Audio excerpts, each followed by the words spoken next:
اعوذ باللہ من الشیطان الرجیم بسم اللہ الرحمن الرحیم۔ عشاء کی نماز فرض ہونے کی کیا وجہ ہے؟ ظہر بتا دیا، عصر بتا دیا، مغرب بتا دیا، عشاء ہے نا۔ جواب، موسیٰ علیہ السلام سارے دن 4 فکروں میں مبتلا رہتے تھے۔ کون؟ موسیٰ علیہ السلام۔ اپنا دریائے نیل سے صحیح سالم پار ہونے کا فکر، اپنی قوم کا صحیح سالم دریا کو عبور کرنے کا فکر، فرعون سے نجات پانے کا فکر، دشمن کی تباہی یعنی فرعون اس کے لشکر کی غارت ہونے کا فکر۔ عشاء کے وقت اللہ تعالیٰ نے حضرت موسیٰ علیہ السلام کو ان 4 فکروں سے نجات دے دی اور فرعون ماں اپنی لشکر کے اسی دریا میں غرق بھی کر دیا گیا۔ موسیٰ علیہ السلام کو فکر لگ رہی تھی اپنی قوم کو کیسے نکالوں، کیسے ان کو بچاؤں، ہے نا۔ موسیٰ اس سے فرعون سے ہمارے کیسے بچا جائے، تو اللہ تعالیٰ نے 4 فکریں کیسے دور کری؟ موسیٰ علیہ السلام کو دریائے نیل سے نکالا، ٹھیک ہے، دریائے نیل میں راستہ بنایا اور وہ لوگ نکل گئے۔ لیکن فرعون کیا ہوا؟ فرعون ڈوب گیا اس پانی میں۔ اللہ تعالیٰ نے اسے غرق کر دیا اور انہیں بنی اسرائیل کو نکال دیا، وہ پار ہو گئے اور وہ سارے اسی میں غرق ہو گئے۔ فرعون بھی اپنے مال لشکر کے سارا ڈوب گیا، تو اسے فرعون موسیٰ علیہ السلام کی قوم کو اللہ نے بچا لیا، وہ نکل گیا پار صحیح سلامت۔ وَأَغْرَقْنَا آلَ فِرْعَوْنَ وَأَنْتُمْ تَنْظُرُونَ۔ ان 4 غموں کے دور ہونے کے بعد اللہ کے شکریہ میں عشاء کے وقت حضرت موسیٰ علیہ السلام نے 4 رکعتیں ادا کی۔ سمجھ میں آ گیا؟ یہ 4 رکعتیں کیوں ہم پہ فرض ہوئی؟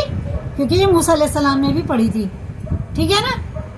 4 غموں سے اللہ تعالیٰ نے انہیں نجات دی، آرام سے اس سے پار ہو گئے، فرعون کو غرق کر دیا اور ان لوگوں کو وہاں سے نکال دیا، اچھی جگہ پہ چلے گئے۔ عشاء کے وقت حضرت موسیٰ علیہ السلام 4 رکعتیں ادا کی اور وہیں شکریہ اللہ تعالیٰ نے امت محمدیہ پر بھی ضروری قرار دیا تاکہ باطن کے مقابلے میں حق کی کامیابی پر یہ لوگ بھی اللہ تعالیٰ کا شکریہ ادا کرتے رہیں۔ ہمیں بھی اللہ نے بتا دیا 4 فرض عشاء میں پڑھنے کا، ٹھیک ہے نا، کیونکہ ہر کامیابی حقیقتاً اللہ کی طرف سے ہوتی ہے اور انسان اپنی قوت سے کسی کامیابی کو حاصل نہیں کر سکتا۔ اگر موسیٰ علیہ السلام کی اللہ تعالیٰ مدد نہ کرتا تو کیا وہ بچ جاتے؟ نہیں بچتے نا، وہاں سے وہ بھی ڈوب سکتے تھے۔ جیسے اللہ تعالیٰ نے فرعون کو ڈبایا ہے تو موسیٰ علیہ السلام کو بھی ڈبا سکتا تھا، ہے نا۔ اللہ تعالیٰ نے ان کو بچا لیا اور انہیں ڈبا دیا۔ جواب، حضور سرور کائنات صلی اللہ علیہ وسلم کو معراج کا شرف عین عشاء کے وقت حاصل ہوا تھا۔ جب آپ نے صلی اللہ علیہ وسلم معراج کو گئے تھے تو کیا ٹائم تھا؟ عشاء کا ہی ٹائم تھا، ہے نا۔ خاص قسم کی معراج تو حضور صلی اللہ علیہ وسلم کے ساتھ مخصوص تھی، لیکن اس کی یادگار نقل اور روحانی معراج یعنی نماز تمام مسلمانوں کے حصے میں آئی۔ آپ نے صلی اللہ علیہ وسلم تو بدن کے ساتھ معراج کو گئے تھے، ہے نا، اور ہمیں روحانی معراج نصیب ہوتی ہے اگر ہم عشاء کے 4 فرض ادا کر لیتے ہیں۔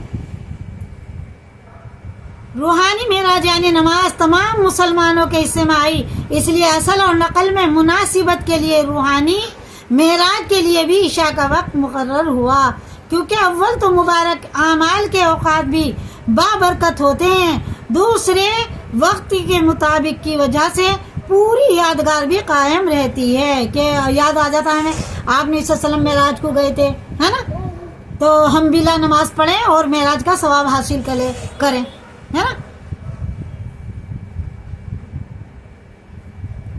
عشاء کا وقت مقرر ہوا کیونکہ اول تو مبارک اعمال کے اوقات بھی بابرکت ہوتے ہیں، دوسرے وقت کے مطابق کی مطابقت کی وجہ سے پوری یادگار بھی قائم رہتی ہے۔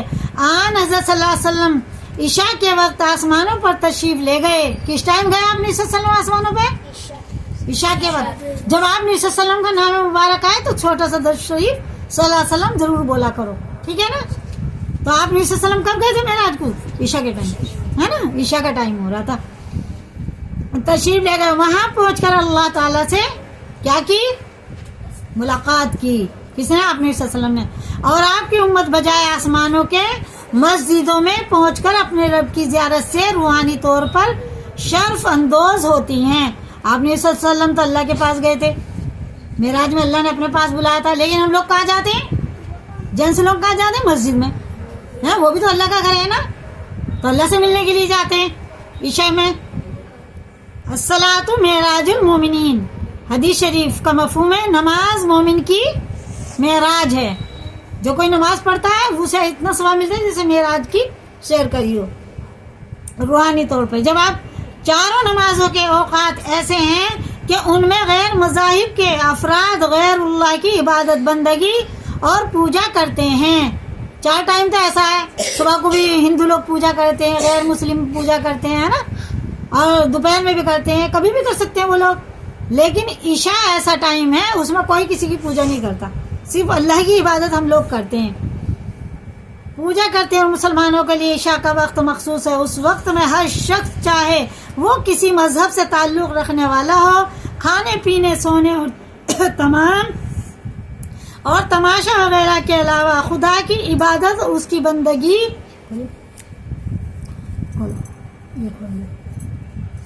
عشاء کا ایسا ٹائم ہے جو نمازی ہوگا صرف وہی نماز پڑھے گا، ہے نا، وہی مسجد کی طرف جائے گا. لیکن اور لوگ کیا کرتے ہیں؟ کلبوں میں ہوتے ہیں، کھیل تماشوں میں ہوتے ہیں، کوئی ٹی وی دیکھ رہا ہے نا، کوئی شراب پی کے دھت پڑا ہوا ہے، کوئی سٹے کی محفلوں میں بیٹھا ہوا ہے، کوئی چوری کی تیاری میں لگا جاتا ہے. رات ہو رہی ہے نا، چلو ہمیں کچھ سکون ملے گا، آرام سے چوری کر لیں گے، کوئی دیکھا گا بھی نہیں، ہے نا. نہیں کرتا. مسلمان وہ خاص وقت میں بھی اپنی اصلی ڈیوٹی فریضہ جس کے لیے وہ پیدا کیے گئے پورے کرتے ہیں اور خوشی خوشی انجام دیتے ہیں. مسلمان کیا کرتے ہیں؟ جو اللہ والے ہیں، اللہ سے ڈرتے ہیں، وہ تو سیدھے مسجد کی طرف نکل جاتے ہیں عشاء پڑھنے کے لیے. وما خلقت الجن والانس الا ليعبدون، پارہ 27 سورہ زاریات. میں نے، اس کا ترجمہ ہے قرآن شریف کی آیت کا، میں نے جن اور انسان کو صرف اس لیے پیدا کیا کہ میری عبادت کریں. اللہ تعالیٰ کیا بولتا ہے قرآن شریف میں نے انسانوں اور جنوں کو صرف اس لیے پیدا کرا کہ وہ میری عبادت کریں. اور ہم کیا کرتے ہیں؟ اللہ کی عبادت چھوڑ کے سب کچھ کرتے ہیں، ہے نا، کرتے ہیں کہ نہیں؟ بیاہ شادی بھی کرتے ہیں، جھوٹ بھی بولتے ہیں، کمائی بھی کرتے ہیں، ہر کام کرتے ہیں ہم لوگ، دھوکہ دھڑی، لیکن اللہ کی عبادت نہیں کرتے. ہمیں کیا کرنا ہے؟ سب سے پہلے اللہ کی عبادت کرنی ہے، ٹھیک ہے نا.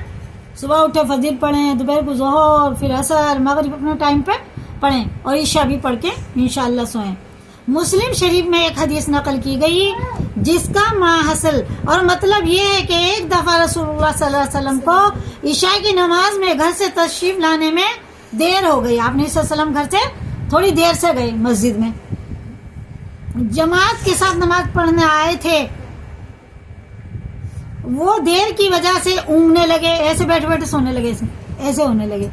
آپ نے صلی اللہ علیہ وسلم دیر سے گئے نا. کچھ دیر بعد حضور صلی اللہ علیہ وسلم تشریف لائے. جب وہ اونگ رہے تھے، نیند آ رہی تھی عشاء میں، اور فرمانے لگے خوش ہو جاؤ، تم ایسی نماز کا انتظار کر رہے ہو جس کا اس وقت تمہارے سوا کسی نے بھی انتظار نہیں کیا. آپ نے صلی اللہ علیہ وسلم نے بولا سب سے خوش ہو جاؤ، تم ایسی نماز کا انتظار کر رہے ہو کہ تمہارے سوا اس نماز کا کسی نے انتظار کیا نہیں آج تک بھی. کیوں؟ یہ عشاء کی نماز ہے ہی نہیں کسی پر فرض، ہم لوگوں پہ ہی ہے بس.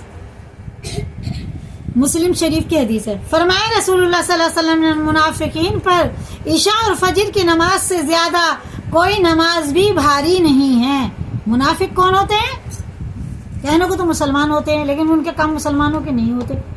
کہنے کو مسلمان ہوتے ہیں، نام مسلمانوں والے ہوتے ہیں، لیکن وہ مسلمان جیسے کام نہیں کرتے. تو منافق پہ فجر اور عشاء کی نماز بہت بھاری پڑتی ہے.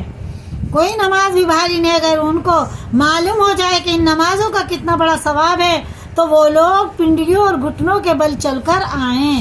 اگر پتہ چل جائے عشاء کی نماز کا کتنا ثواب ہے، چلا بھی نہیں جا رہا، بیمار ہیں، کھڑا نہیں ہو جا رہا، تو گھٹنوں کے بل چل کے یا پنڈلیوں کے بل چل کے جب جائیں.